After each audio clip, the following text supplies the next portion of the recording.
Good afternoon, everybody. My name is Margot Faraci. I am a global leadership expert. I work all over the world doing keynotes, leadership development, one-on-one coaching. I was an executive for a long time in corporate world, and I've taken that experience and I now apply it to leaders all over the world. Now, that's important because the other thing that I'm doing, the reason that I'm here, is that I've recently taken on the role as chair of the US Advisory Board for 55 Redefined. So Lyndsey mentioned that they've recently bought an organisation in the US. It's a very exciting opportunity for 55 Redefined. And the reason I'm really interested in what 55 Redefined is doing, and the reason I'm happy to give my time to it, is because I'm evangelical about leadership for performance.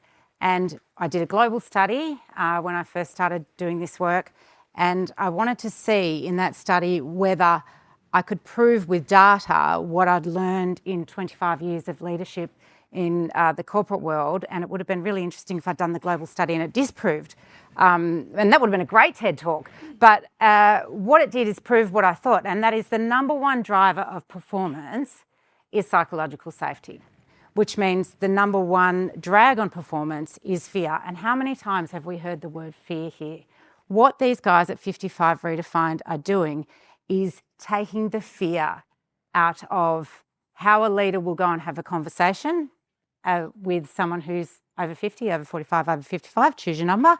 They're taking the fear away from the employee who doesn't know how to start that conversation. And what we see is engagement, productivity, all those things that create performance lift. So that's the reason I'm involved, and I'm so delighted to be involved. Now, what we're going to do today is have a fireside chat because Lyndsey's written a book, of course. Like, what else would she be doing while she's, taking over the world? And so we're going to have a fireside chat about that book. I'm going to introduce Jo, the publisher, and Lyndsey and Jo are going to come up and have a chat. There will be time for Q&A afterwards. I will keep to time too. You're welcome. I know it's important, so we'll do that. And there is, on your tables, there is a barcode that you can scan. Now, there's a 40% discount if you buy the book via that barcode. I was once working at a conference. The founder had written a book. She got everyone in the room to scan the barcode, and it shot to the top of the bestsellers list as a result. So let's do that. It was Australia, and about 5 people live in Australia, so it was a much easier population. But we could do that today, couldn't we, Linz? We could do that today. So I'm going to introduce Jo Morrell. She's our publishing powerhouse. Please come up, Jo. Listen, Jo's one of these people, we think we decide what we talk about. We don't. Jo, please have a seat, Jo. Jo's one of these people who actually decides. We have no free will. Jo decides what we think about because she decides what's going to get published, and she's hugely influential. She's had 25 years in the industry, BBC Worldwide, the Telegraph Media Group, and she's, Dr. Jack Mosley with his book Food Noise, which was a really influential book. More recently, I understand you've just backed Prue Leith to shoot to the top of the charts with her book about being old and learning to love it. So the ultimate poster girl. The ultimate poster girl, exactly. So, Jo, thank you for being with us today. I've also been asked to introduce Lyndsey, but I don't think I need to, so I'm not going to. Thanks, guys. And you might have noticed I've changed into my cool author gear. Yeah, right. I take the glasses off, I put the jacket on, I walk out with the book, and suddenly I am no longer the CEO. Although sitting next to this, I suddenly realise it's a bit like my funeral. It's a bit like a memorandum. Oh, stool's a bit high. It's a bit high. So instinctively, when I met Lyndsey about 18 months ago now, at an event similar to this at lunch, I knew I had to commission this book. The list that I look after at Hachette has the collective proposition of live well for longer.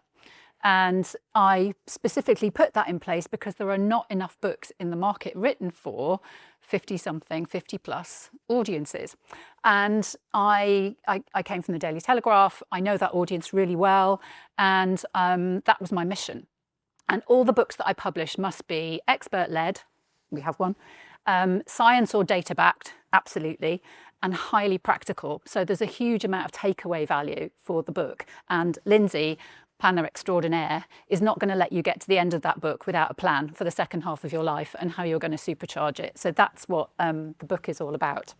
So I thought I'd just ask you a few questions of it and we can share a few little tidbits of the book. We're obviously so excited about this book. It's one of our big books for Hachette for the summer, and it really is a zeitgeist publication. And this room knows all about the momentum behind 55 Redefined and what you've done with that business and the momentum you've created. But you were in recruitment and banking before.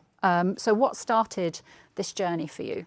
Yes, so it actually started about 5-6 years ago for me. So I was the CEO of a large recruitment and HR outsourcer. They're in the room today, actually, the Curve Group. We've got the lady in red is also from the Curve Group. And I took a phone call from NatWest Bank, and they needed bankers from the 1990s.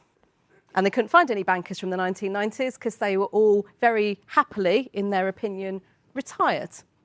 But the review was for a big regulated FCA project. And so it was to unpick work and advice that NatWest and other banks had provided in the 1990s. And therefore, they needed bankers from the 1990s that could look at the case files and go, was that good advice? Was that bad advice? And so what ensued was then, well, I don't know where they are, but I still have my Barclays mobile number from the 1990s. And I've kept that number everywhere. But I'll ring a few ex-colleagues that I haven't spoken to in over a decade, and I will ask them where they're hanging out. And in 8 weeks, with our mobile phones, we hired 400 people out of retirement. And it was almost a 1-in-1 hit rate, because what they described was this rainbow. They thought retirement was a never-ending rainbow. It was lay-ins, it was holidays, it was wine with friends, it was fun times. And they realised that the rainbow was actually a 12 to 18-month gig with a hard landing at the end of it. And the first 6 months were brilliant. You were holidaying, you were chilling out, you were relaxing, you were getting fit, you were doing whatever it was that was on your to-do list. The next 6 to 12 months becomes a bit more repetitive. You know, you can see your friends, but you saw them last weekend and they've got no new news either, and it's a bit dull. And you can go to that meal deal on a Wednesday at that brilliant restaurant, but it's not the same as the big blowout on a Friday night when everyone's trying to get in. And by 12 to 18 months, people are going, why am I here? What's my purpose? Am I just now a very expensive taxi driver to my grandchildren? And so that was the seed that sowed me in, and that was the genesis of the 55 Redefined story. But 55 Redefined only works with large corporates. And so we can only influence your employees and potentially your customers. But there are 3 billion people in the world over 50, and that number is growing exponentially. And so the book is a mechanism to talk to them too. Yeah, so that's the story, isn't it? We met and we had this discussion, and I thought that is astonishing. 400 bankers in that time. The impact of something like that is incredible. Yeah. And so it was, how do we take that message to the individual as well as to corporates? And you know, what was the next step from that? So I have a long to-do list. My husband Andy is in the room, and he can testify the fact that at weekends we have a long to-do list. Oh, Andy, so sorry. And so I live my life by trying to organise things, but at nowhere on that list was writing a book. It was not on my life plan. It wasn't something I was like, I really have a book in me. I didn't think I did. It was serendipity, and it was actually a series of serendipitous events. So one of our age-inclusive customers with HarperCollins, and in this very Age Pioneers Summit 18 months ago, the Chief People Officer grabbed me, said, can you just have a coffee with one of my senior team? She's just about to turn 60 and she doesn't really know what to do. And I'm like, John, do you know how many coffees I get asked for? I'm not a personal coach. It's not my seat, you know. And he's like, just please have a coffee with her. I'm like, it's you. You're a customer, you're one of the customers that I like, and therefore I will do that. And that lady turned out to be Anjanine Murta. You might not have heard of her, but she has an Emmy, and she's the most prolific children's publisher, particularly in the UK, and has got phenomenal backtrack behind her. But her gift to herself, having worked for all of the major publishing groups, was that for her 60th birthday, she wanted to start her own first business.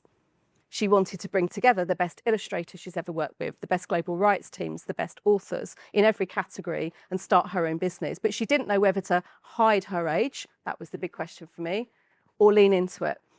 And so we had the conversation. It was very lovely. And right at the very end of it, she went, yeah, but you should write a book.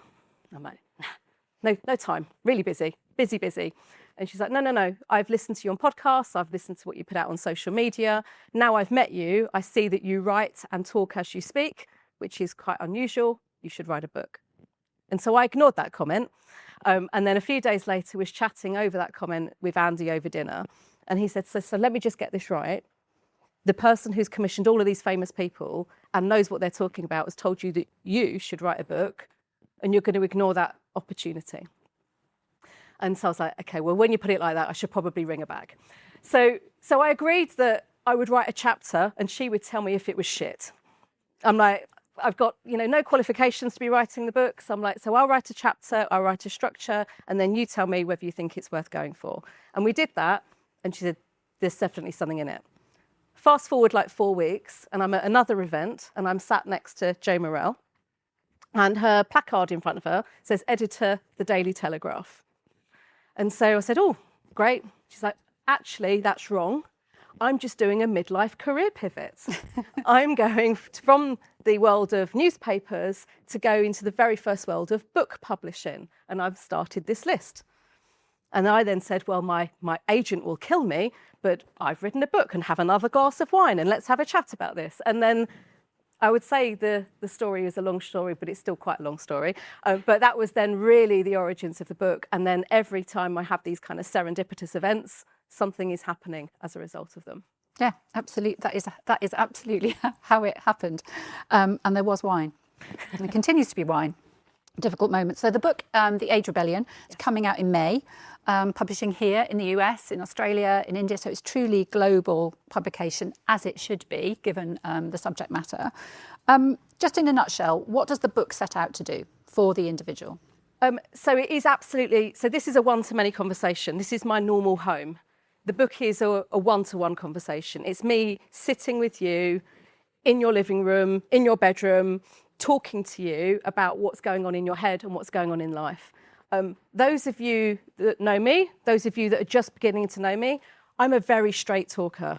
So this is not woo-woo. This is not like, go find yourself on a beach and have a think about what it could be.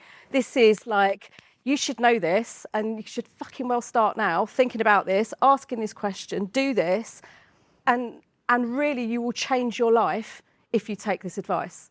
But equally, I'm not your mother, I'm not your line manager, I don't care, take the advice or don't take the advice, but this is what you need to know, because knowing this will empower you and it will literally transform how you think about the future. And so what it starts with is a kind of a bit of a phase. So the first part is a little bit around ripping up these stereotypes that we hold for ourselves and that we hold for others, and a bit of the data, but not overwhelming on the data. It then really starts to look about actually who you are. And then it really starts to then go into the practical around, well, what are we going to do about it? So imagine I am now having this coffee with you. I am side by side. I am certainly not your coach. I'm not qualified to be a coach. I'm more like a shouty mentor or an older sister. Picture me in that category. But I am the rocket that's going to go, it's not tomorrow. It's not next week. Do it now.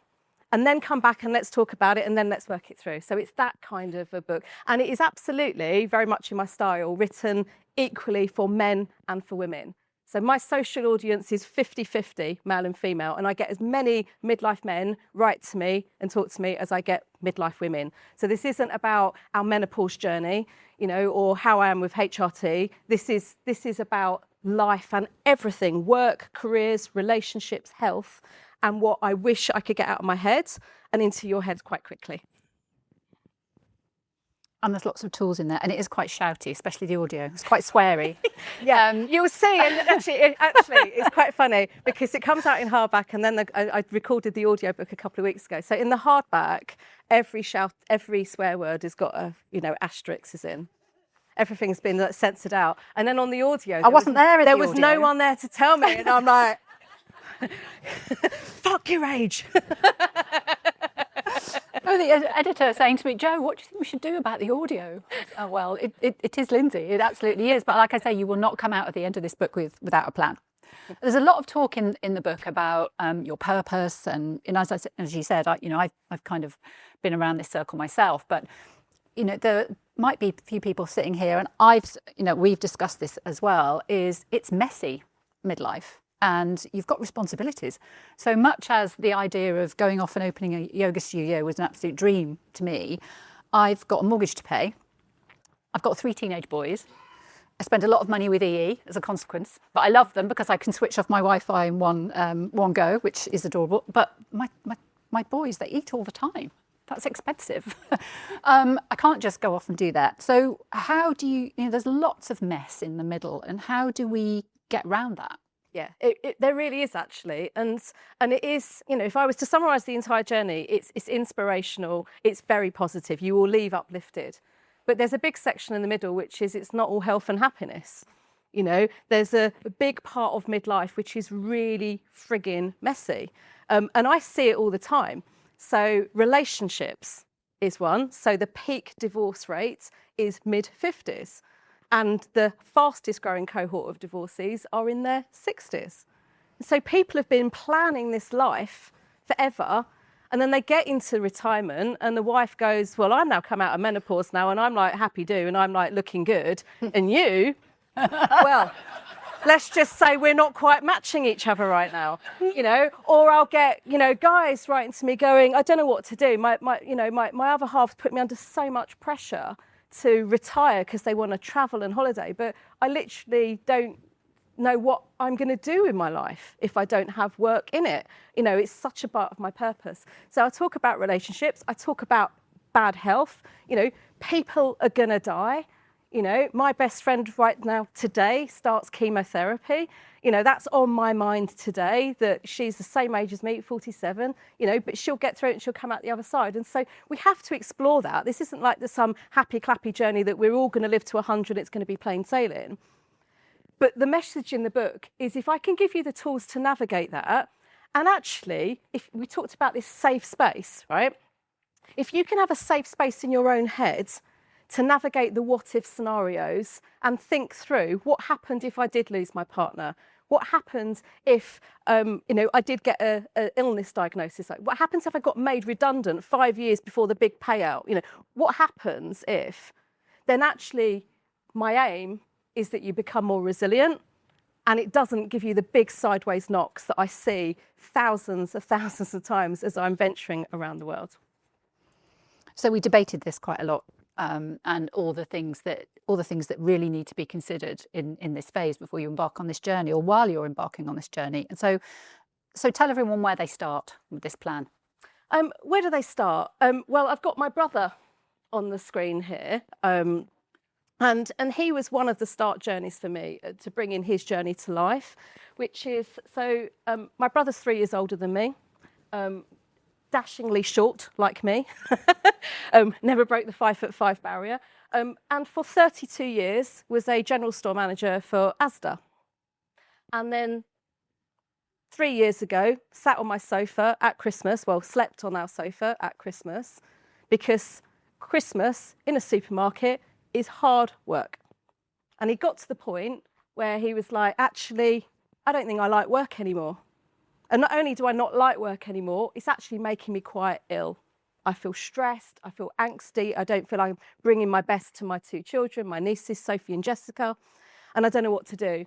And I've worked here since I was 16, so what else can I do? Go and do same shit somewhere else for a different brand? Who else is going to have somebody who's worked in a supermarket for 32 years? And you said, leave. And I did. I just said, well, just leave. And it's like, well, you can't leave. I've got a mortgage. I've got 2 kids. I'm unemployable. And I'm like, absolute rubbish. So what you'll hear is one case study, and you'll see throughout the book just so many case studies of people that I've encountered around the world. One of them's actually John Lewis, Malcolm, who's the fishmonger at Oxford Street Store. But loads of different people who are really shaping up this next stage of life. And so I said, well, come round to the house. We're going to go through your ikigai. We're going to go through a process of understanding, what are the things that you're good at? What are the things you could get paid for? What are the things that the world needs? And really kind of centering on your purpose. And we centered in actually on the fact that he missed out on university. He joined Asda at 16. I went to university, and it's never quite lost him as something that he felt that he missed out on in his life. He missed out on the fact that our dad became deaf 2 weeks before his 70th birthday. And so Darren has taken through all of his audiology appointments, got him his cochlear implant, and got fascinated with how by supporting someone through their hearing journey, you don't just help the individual, you help everyone around them. The entire family benefits, all of their friends benefit. And so the long version of the story, kind of really curtailed into a shorter version of the story, is the plan we hatched was that he was going to resign from Asda, and he was going to retrain as an audiologist, and he was going to get that degree, and he was going to take a whopping great pay cut for 2 years, and then he was going to buy franchise stores. And so he now, 2 years on, he qualified in March at De Montfort, got his degree, had to resit his maths and his English GCSEs because he couldn't find his certificates. The fact that you still have to find your pissing certificates when you're 50 years old is beyond me, but I couldn't fight that fight as well.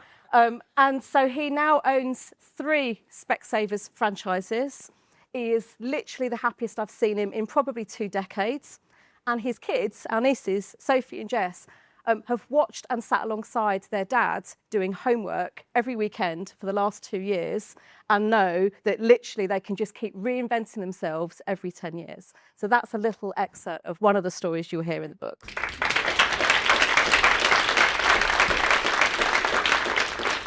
Yeah, it's goosebumpy, right? That story, and there's plenty more in the book where that came from. I think just quickly before we go, give everybody something to do on the way home. Their daydreaming skills. Yeah, it's something that I think we forget to do actually as we get a little bit older. There is something around daydreaming that I think applies when we're younger. And we sometimes, as we get older, forget to ask ourselves the question, what do we want to be when we grow up? You know, you've heard today that everybody in this room needs to be planning for a 100-year life. Everybody in this room needs to be planning for a 100-year life. And so all of you are at best halfway through that life. So what are you going to do when you grow up? And so daydreaming is often the process that we can start to think about these things. And so I take you through a process of, you know, if I think back to my brother's story, what are the things that get you excited? Well, for him, it was about science books and nature and learning how things work. So cochlear and hearing took him right back to reading the Guinness Book of Records when he was 13 years old and digging into that. What were the films you used to watch when you were a kid? What were the topics? Were you interested in dinosaurs or were you interested in trains? You know, my mum and dad bought a post office when my dad had been a butcher for 20 years because he used to like playing with a post office set when he was a kid. You know, my mum like dragging along 2 kids going, great, we're going to buy a post office now then, Roger, brilliant. But you can start to work on these skills. And so I would just ask you to, rather than go straight back into your emails when we end today and straight back into full on, really reflect on today, but your own purpose, think, what do I want to do for the next 10, 20, 30 years that's in work, that's outside of work, and how do I start visualising that journey towards it? Thank you very much. Thank you so much. That was so insightful for us. Now, we do have some time for Q&A, and we do have our microphones roving around, so please do put up your hand if you've got a question. To get us started, I do have a question. I've now seen you say 2 things, Lyndsey, and my question is actually for Andy. So earlier today, you said the thing you're proudest of in your whole life is me redefined. Yeah. and you've just implied that maybe there might be a time where you get through whatever you're going through now and you get to the other side and you might be sick of him. So my question for Andy is, do you feel safe? Okay, all right, we're going to talk about that a little bit later. Well, do you know what, actually, and I do mention this in the book, so the book is ready, you know, it publishes in May. Andy is, as my husband, flitted throughout it in stories, but he's also a wordsmith. So if I'd given him a manuscript to review, he wouldn't have been able to compel himself to not give me notes and feedback and thoughts. And I didn't want that because I had Jo and an entire editorial team that were giving me thoughts. I've not actually read the damn book, by the way. and so he gave me the most generous gift, which was publish the book, and I'm not going to read it before publication. Because I trust you, and I trust that what you're going to write about us, about our life, is going to be in context and it's going to help other people. And so, thank you. Oh, yeah. That's very nice. Do we have any other questions about the Age Rebellion, about what led to this? Any other questions you'd like to know about the book? No. Thank you. Over here, we've got a mic over here. Yeah. Oh, just need a quick mic for a mic. come through. We can. Thank you very much. Sorry. Hi, Lyndsey. We've not met, but Maria from Holland and Barrett. Oh, hi, Maria. Hello, hi. It's a personal question rather than a corporate one, really. Yep. Some of the best advice I've been given on structuring your planning for midlife and retirement is to structure finances and everything else around the go-go years, the slow-go years, and the no-go years. Yeah. I like to think I'm in the go-go years myself. Right. What's the best piece of advice you've got to make sure that the go-go years are no regrets? Well, the first bit, and probably main advice, is to retire the term retirement. I think it is such an outdated concept. It's a word that was constructed post-war to define a period where our welfare state was going to kick in and provide 3 years of state support before you died. It was never meant to be a 40-year gig of life. And it doesn't explain the go-go years. People that I hear tell me that they're retiring from their corporate job, they're not. They're doing like a million things. They're going back to university. They're studying nutrition. They're going to be volunteering 3 days a week. They are becoming artists. They're learning a new skill. And so a big part of it as well is how do we describe this phase of life if work isn't just the sole thing within it? And how do we start to become, I suppose, confident in describing our go-go years without it always having to be attached to a job title or a role? Thank you. Perfect. Right, I'm very conscious of time, and so thank you. I'm going to go and take my jacket off now and put my... We won't CEO on my recognise you. phone. Thank you very much, Lyndsey. Thanks, Jo.